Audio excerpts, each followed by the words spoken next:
Hola a todos, mi nombre es Pablo Veloso. Hemos hablado en otras ocasiones acerca del tiempo, en otros videos que hemos compartido aquí en YouTube. Y el tiempo parece ser algo muy sólido, muy real y que rige nuestras vidas. Pensamos que el tiempo que tiene que ver con el reloj es algo muy concreto, es algo que podemos palpar, es algo que podemos decir ocurrió hace 5 minutos, o ocurrió hace un día, o hace un año, o hace 10 años que me pasó tal evento fuerte, traumático, difícil, y por eso es que en este presente me ocurren las cosas que me ocurren. Sin embargo, olvidamos muchas veces que el tiempo es una convención, como hemos hablado en otras ocasiones acerca del dinero como una convención, o de los nombres y rótulos que nos ponemos o les ponemos a los demás, como tonto, sabio, capaz, incapaz, hábil, impotente, esos no puedes o esos permisos que dan a veces los padres como diciendo tú llegarás muy lejos o no llegarás a ninguna parte. Nos parece que esos rótulos son cosas que existen en la realidad, tal como existe un árbol, una mesa o un gato. Sin embargo, no lo son, son simplemente convenciones de nuestro lenguaje, que luego hacen que todo nuestro sistema, por así decirlo, nuestro cerebro, actúe en función de eso y basta con que uno, digamos, lo crea para que así sea. Supongamos que a una persona la hipnotizan para que crea que, no sé, que hay un incendio o que se le está prendiendo fuego una mano. Y bueno, lo creerá, pero vehementemente, hasta el punto que tratará de meter la mano en algún lugar con agua, o tratará de apagarla con su otra mano y se desesperará y sentirá la quemazón, cuando en realidad todos los otros espectadores de esta situación saben que no hay ningún incendio en su mano, que su mano está perfectamente bien. Entonces, lo que se hizo fue crear una ilusión. Y esa ilusión está creada a través de palabras, tal como el hipnotizador sugestiona a la persona a través de palabras. Podemos sugestionar a alguien como se hace en las clases de yoga, en la relajación, para que sienta paz, relajación y bienestar, para que sienta vitalidad renovada, pero también podemos sugestionar a alguien para que se sienta mal, para que sea un perdedor, para que se sienta carente de. Sabemos que todas las publicidades que consumimos diariamente a través de la televisión, las revistas, los periódicos y todos los medios de comunicación masivos tienen que ver, o los carteles que vemos por la calle, tienen que ver con mandarnos o enviarnos el mensaje básico de que algo nos falta, de que así como estamos, no estamos bien. Tenemos una cabeza, dos brazos, dos piernas, un cuerpo, tenemos un cerebro que es capaz de pensar, tenemos emociones, tenemos la capacidad de digerir alimentos, de respirar, de hacer cosas tan maravillosas como la fotosíntesis de las plantas. Bueno, nuestro metabolismo es muchísimo más complejo y hace cosas pero fantásticas sin medida. Sin embargo, la publicidad nos dice no alcanza. Eso que tienes es algo demasiado básico. Tú necesitas, para ser feliz, algo más. Necesitas Coca-Cola. Necesitas ese último coche que acaba de salir. Sin él no eres nadie. Y sin esa bella mujer al lado tuyo, tampoco. Necesitas conseguirla. Entonces, algo que no estaba ahí, porque no era concreto y real, fue inoculado. Es decir, se nos inocula, como decía Anthony de Melo, desde muy pequeños, el veneno de el más. Entonces, más, mejor, más grande, más fuerte, como hemos hablado en otras ocasiones, y empezamos a vivir en un mundo en que ese símbolo nos domina y nos lleva a querer acrecentar, a querer lograr, a querer conseguir, a querer llegar a una meta. Y ahí surge otro elemento que no es menos simbólico que el otro, que es el tiempo.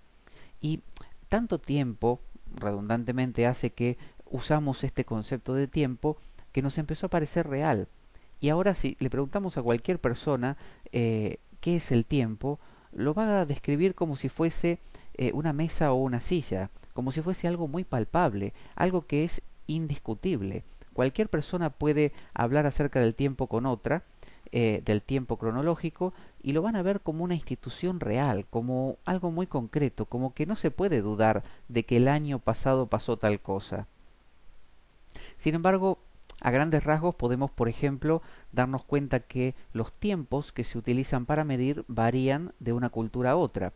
Por ejemplo, sabemos que el calendario gregoriano, utilizado en Occidente, es un calendario que define los tiempos en ciertas longitudes y por eso, como sobran algunas horas cada año, luego de cierta cantidad de años, esas horas se compensan con lo que se llama un año bisiesto, donde ciertos meses tienen unos días más y de esa manera compensan ese exceso de horas. Luego, otras culturas, como por ejemplo judíos o chinos o hindúes o indígenas o aborígenes americanos, tienen distintas maneras de medir el tiempo. Y vemos que, por ejemplo, hoy en día Occidente va por el año 2012, porque cuenta a partir del nacimiento de Jesús, cosa que no tiene ninguna importancia para un hindú o para un chino o para un maya de Centroamérica. Entonces ellos cuentan desde otros momentos. Y no solo eso, sino que así como la longitud de una calle varía de un país a otro, en Argentina las calles tienen una longitud de, en la ciudad de Mar del Plata, por ejemplo, de 100 metros. ¿No? En otros países, como por ejemplo aquí en España, son muchísimo más largas. Entonces uno dice, caminé 10, en Argentina se dice cuadras o calles, podríamos traducirlo, 10 calles. Y significa que caminó 10 veces 100 metros, o sea, 1000 metros. Sin embargo, aquí en España uno dice caminé 10 calles y es muchísimo más. Realmente es muy muy largo comparado con lo que es en Argentina. Entonces vemos que las medidas van variando de un lugar al otro. Es decir, no son fijas. Por una razón muy simple. Las medidas no existen. Son una superposición a la realidad. Entonces, cuando hablamos de tiempo, es también una ficción, porque nos parece, como nosotros en Occidente escribimos de izquierda hacia la derecha, nos parece que cuando nos dicen, bueno, dibuja una línea de tiempo, pone el pasado y el futuro, una raya horizontal, pasado y futuro. Uno pone el pasado siempre a la izquierda y el futuro siempre a la derecha. ¿Por qué? Porque escribe hacia la derecha.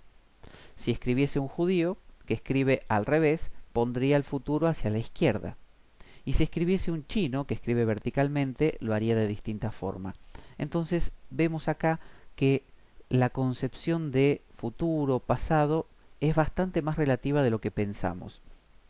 El tiempo no es una realidad. Entonces cuando se habla de viajes en el tiempo como cosa fantástica, en realidad el tiempo funciona en todas direcciones al mismo tiempo. Es decir, cuando se piensa que algo que me pasó a mí en el pasado, por ejemplo un trauma que tuve en la infancia, me va a afectar a mi vida hoy, entonces yo digo, sí, yo soy así, es muy obvio, porque cuando yo fui chico, a los 10 12 años, no sé, mi madre me hacía tal cosa o mi padre, y eso provocó que hoy en día yo tenga esta marca y por eso soy así. Y como considero que el pasado es algo monolítico, es algo duro, como una piedra, algo que está ahí, es como si hubiese una cadena y yo miro hacia atrás y veo esa cadena extenderse eslabón tras eslabón y si yo los fuese a medir uno por uno estarían ahí, todos guardaditos. Sin embargo, no es así.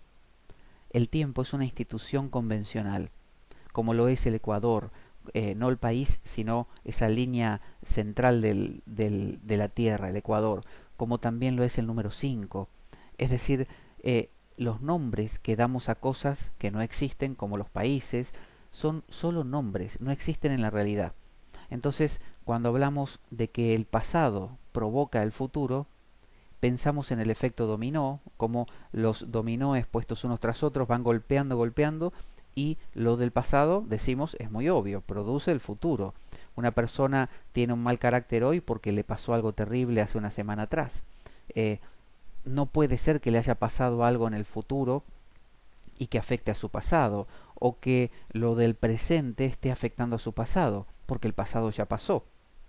Es decir, el pasado está ahí, porque pensamos linealmente. Nuestra visión judeocristiana es que el mundo fue creado en un momento y va a finalizar en otro.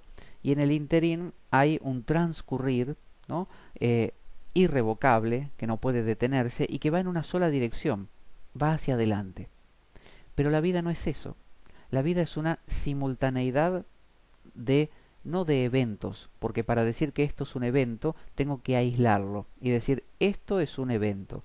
Y los físicos y químicos saben que eso es imposible. Si un químico, por ejemplo, quiere aislar una sustancia química para estudiarla, necesita aislarla de todas las demás. Pero quizás necesite una solución, es decir, que esté flotando en algún líquido para poder disolverla y estudiarla, por lo tanto no la puede aislar del todo. Y si la aísla todavía más aún de esa solución, tiene el aire que la está influyendo. Y si la aísla por completo, eh, estará él, que al alumbrarla, por ejemplo, como dice la física cuántica, estará perturbándola. Y supongamos que logra de alguna manera extraña no perturbarla con nada y aislarla por completo. La conclusión será que cuando la estudie ya no va a ser esa sustancia, porque esa sustancia solo existía en relación con todo lo demás. En el momento en que esa sustancia se aísla, ya no es lo que quería estudiar. Si yo soy un ser humano y respiro aire, y necesito luz y sol y alimento, y para estudiarme, para decir, vamos a estudiar a Pablo sin ninguna influencia, es decir, no queremos que nada lo condicione para estudiarlo a Pablo puro, puro, puro. Entonces, ¿qué hacemos? Quitamos el aire, quitamos el agua, quitamos los sonidos, quitamos el suelo, el techo, las paredes, quitamos todo, todo, todo, todo y dejamos solo al cuerpo Pablo. Conclusión, el cuerpo Pablo muere. Y si no muriese porque de alguna manera se lo mantiene vivo, ya no sería Pablo, porque Pablo solo existe en interacción con el respirar aire, el sentir distintas temperaturas que lo van influyendo, el interaccionar con otras personas que renuevan una sensación de identidad.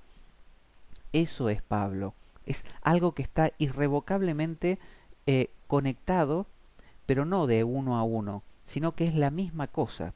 Entonces, cuando pensamos acerca de futuro, pasado, presente, lo que estamos haciendo es imaginar en la realidad distintos momentos. Y para eso usamos la clásica grilla, la cuadrícula, que superponemos a la realidad y decimos, en la cuadrícula número C18 hay una planta. En la cuadrícula número, porque estoy mirando un paisaje a través de la cuadrícula, en la cuadrícula número X32 hay, no sé, una persona que viene caminando. La persona está a 5 cuadros de la planta. Por lo tanto, le llevará aproximadamente, si cada cuadro a una velocidad de caminata normal requiere 5 minutos, le llevará 25 minutos, si son 5 cuadros, llegar a la planta.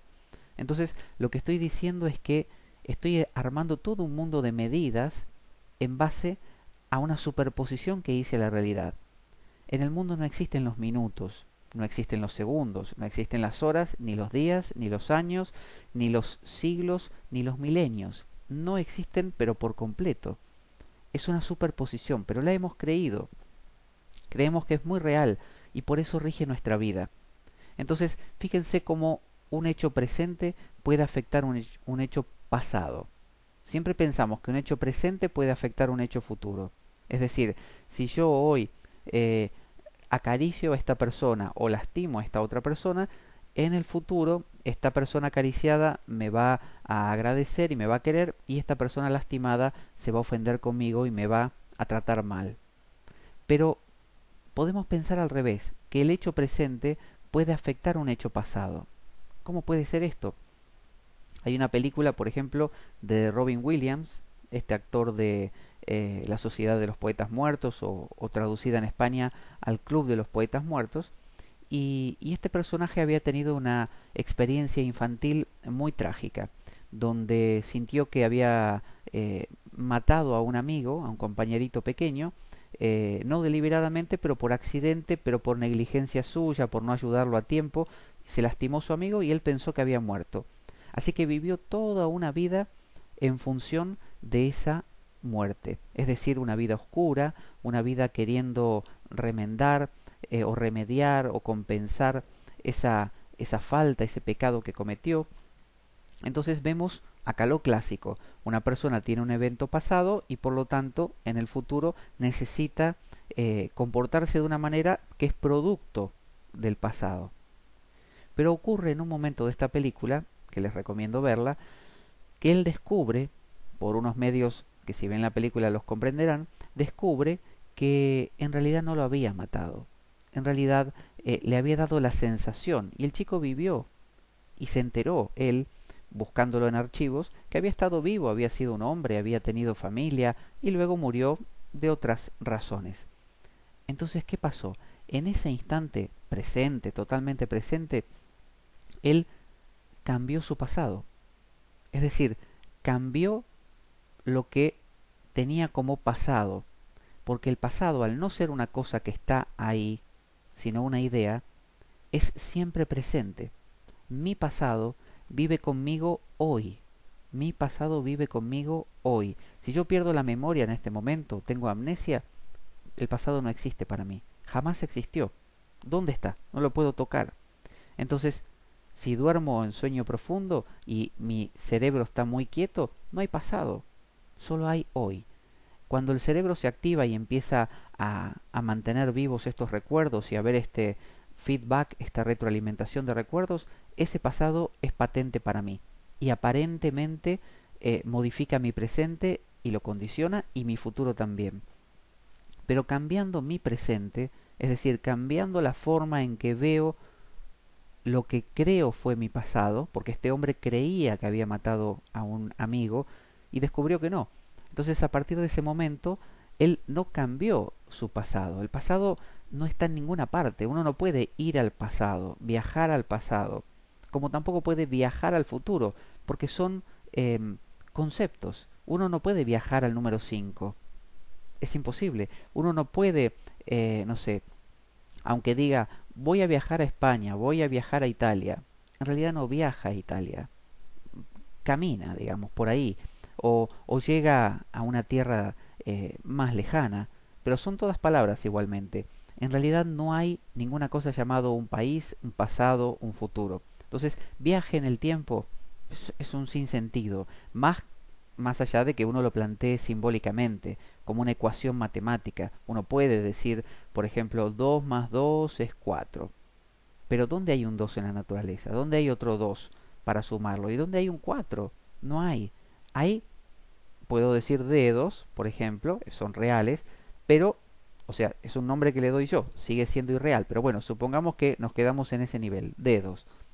Pero hablar de el número 4 no está en ninguna parte. 4 dedos sí, pero no el número 4.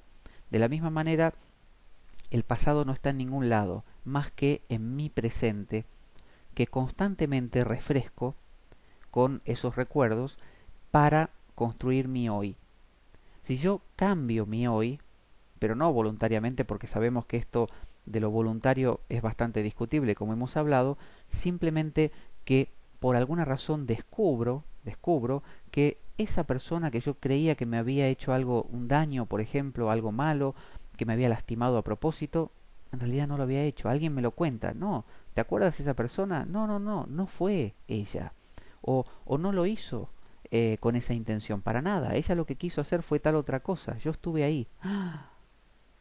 ¿Qué cambia? Cambia automáticamente mi pasado y cambia automáticamente mi futuro. Ya mi futuro va a ser otro. Entonces, fíjense, el presente puede cambiar el pasado. El presente puede cambiar el futuro. El pasado, al haber sido cambiado en el presente, automáticamente cambia el futuro. Entonces, esta idea de que lo futuro, es decir, lo que viene después, siempre es creado por lo que fue, no es real. Podríamos plantearla como un ir y venir, siempre en un mundo simbólico. Es decir, tanto el pasado simbólico que inventamos nosotros o que creemos nosotros puede crear un futuro posible, también el futuro posible, o sea, el yo de aquí, el de hoy, el del futuro, no el del pasado, por alguna razón que comprendo algo, descubro algo que ocurrió antes, estoy cambiando mi pasado. Es como si fuera un viaje en el tiempo. Pero como no puede hacerse porque es todo simbólico, el viaje en el tiempo no existe, es siempre hoy. Conclusión, no existe el pasado, no existe el futuro, tampoco existe el presente, solo hay esto. Y todo lo que se superponga a la realidad carece de sentido hablar de direcciones. Voy para acá, voy para allá. Es como en un mapa. Yo puedo decir en este mapa, yo voy a ir en esta dirección o en esta dirección. Y me van a decir, ¿y qué dirección es esa? Si es un papel. Bueno, esta dirección simboliza lo que yo voy a hacer físicamente en la realidad. Ah, entonces el pasado, el futuro, el presente son símbolos nada más. Por lo tanto, no existe esta cosa de que porque tuve un trauma en la infancia o algo me pasó anteayer, indefectiblemente estoy condenado, como una especie de pecado original. Adán cometió un pecado, Adán comió la fruta que le dio Eva y por esa razón nací con pecado original. Y esta es la idea que se usa mucho en el psicoanálisis, se usa mucho en la psicología y se nos vende la idea de que debido a que algo nos sucedió, es obviamente, indefectiblemente, irrevocablemente evidente que estamos condenados a cargar con esa cruz a lo largo de la vida. Que puede ser que algo ocurra y lo cambiemos, pero si no, ese hecho pasado nos condena.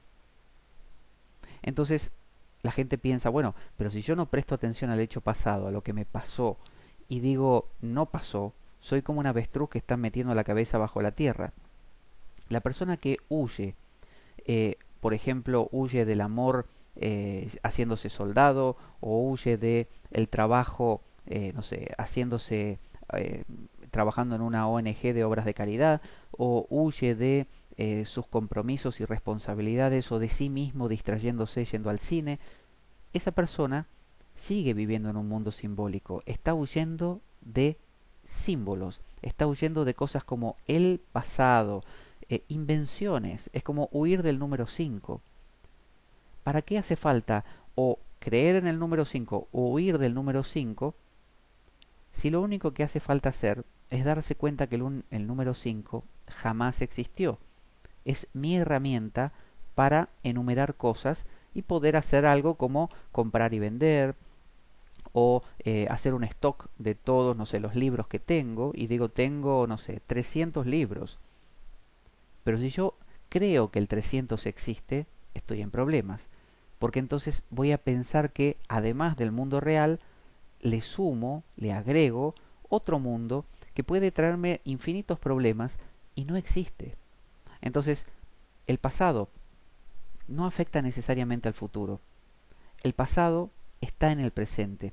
Es una idea nada más. Cambiando el presente, se cambia el pasado.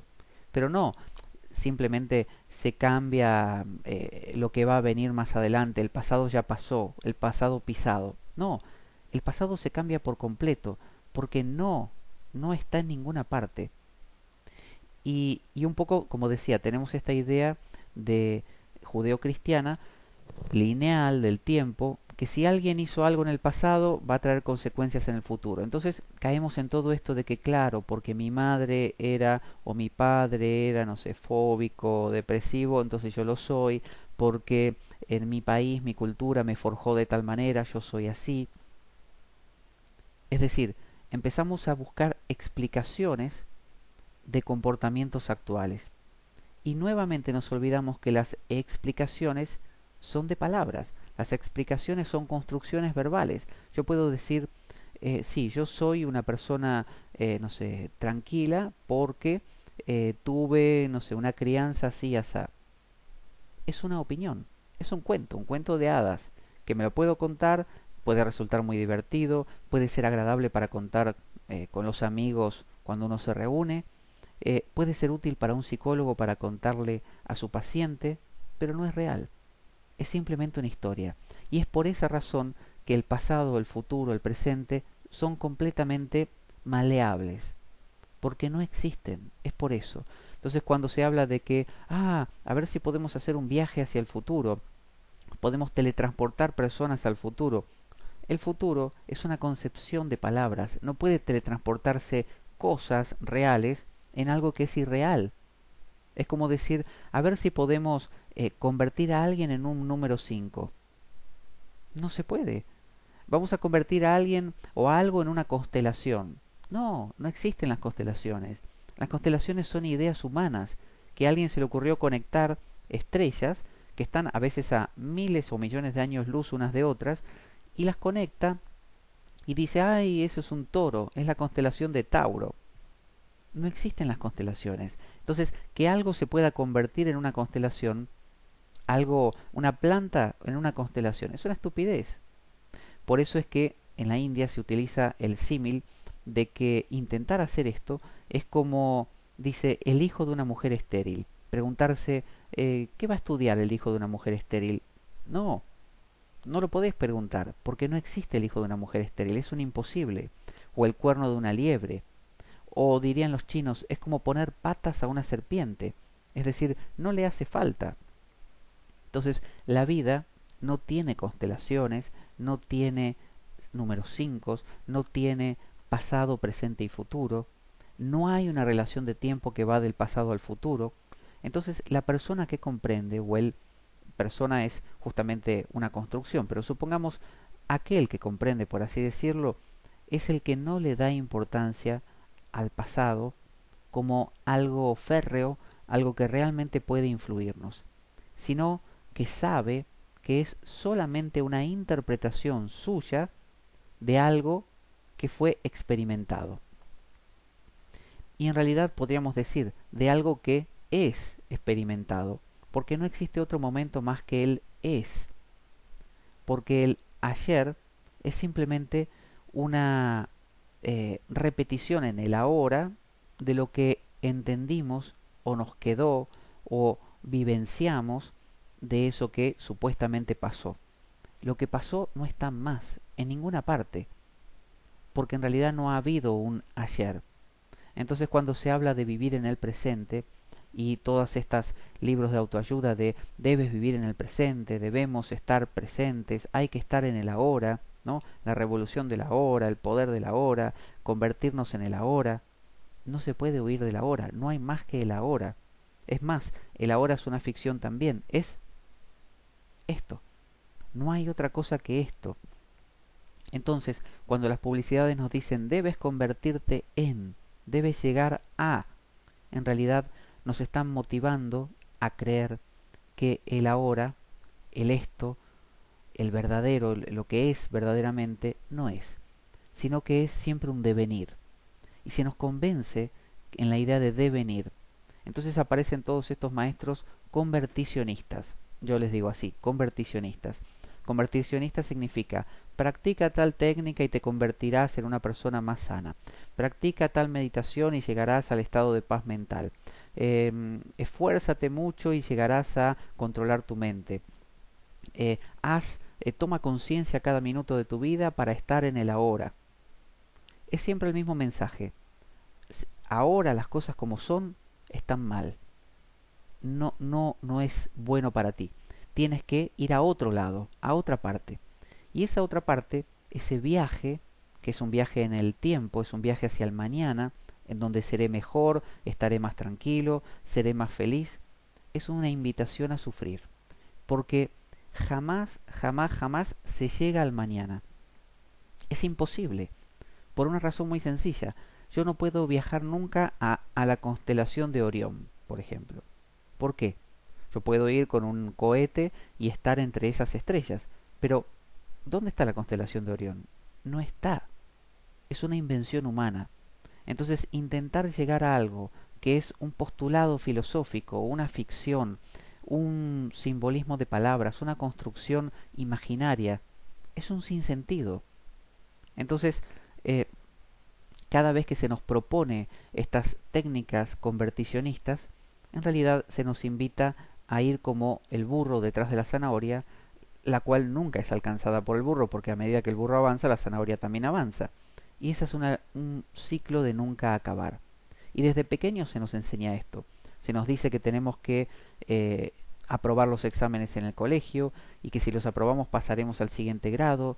Y siempre nos parece que el siguiente grado es el grado, es el maravilloso, que ahí está la cosa, que cuando lleguemos de tercero a cuarto, en cuarto es la cosa. Y cuando llegamos a cuarto nos damos cuenta que era lo mismo que tercero y empezamos a mirar a los de quinto y decimos queremos ser como los de quinto, queremos llegar realmente a ese estado. Debe ser maravilloso ser de quinto. Y cuando llegamos a quinto nos damos cuenta que tampoco era ahí. Y un día nos damos cuenta que ya estamos jubilados, que hemos recorrido toda la vida en busca de la zanahoria, y se nos dice que la jubilación es el momento dorado donde realmente vamos a disfrutar una nueva zanahoria, y finalmente se nos dice que son los nietos, la cuestión es que ahí realmente uno vive la vida, y en ese entonces ya estamos con todos los achaques del mundo, hemos perdido la vida entera en la persecución de un algo, y finalmente lo único que nos queda es morir. Y como no se nos enseñó a morir tampoco, porque se nos enseñó a algo más, algo más, algo más, algo más, y la muerte no es algo más, la muerte es real. Entonces, como se nos enseñó a perseguir algo más, y la muerte es el final de la persecución, no hay nada más que perseguir, se acabó. No podemos concebir el se acabó. Siempre queremos seguir en camino. Entonces nos inventamos un cielo y decimos, bueno, pero sí, cuando muera mi alma se desprenderá del cuerpo, por lo tanto me convertiré en un espíritu, viviré en otro plano, en un plano místico, donde todo estará bien. Entonces siempre está ese anhelo de más, de llegar a, de convertirme en. Y si no existe, me lo invento y me lo creo.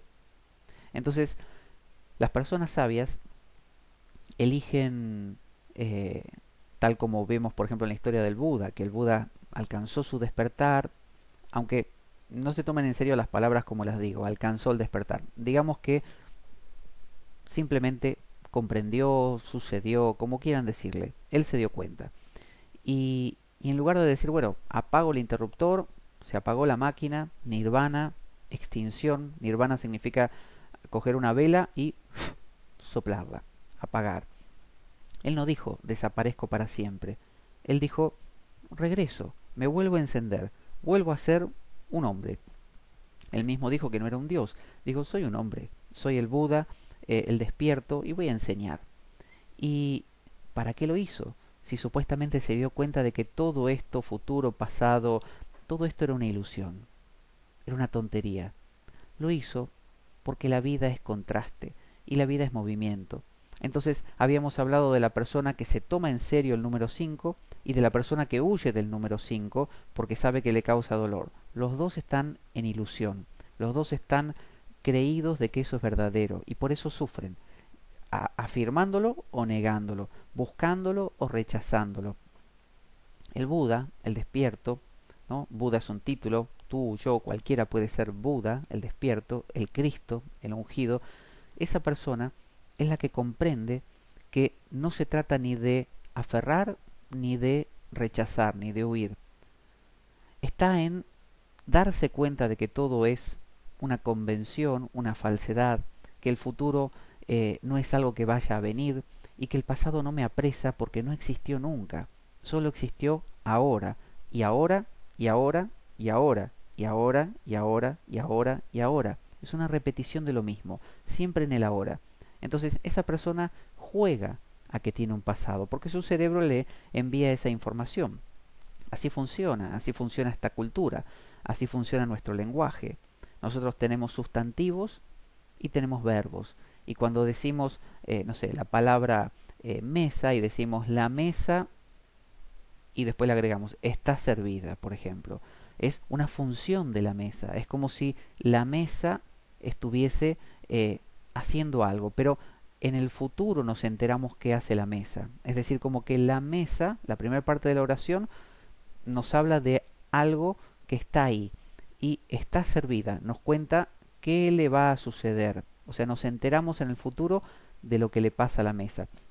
Nuestro lenguaje entonces está hecho en función de ese tiempo también. Es un lenguaje converticionista, es un lenguaje que nos habla de cosas que se convierten en otras cosas, que van del pasado hacia el futuro. Entonces el sabio, el iluminado, el despierto, lo sabe y no lo niega.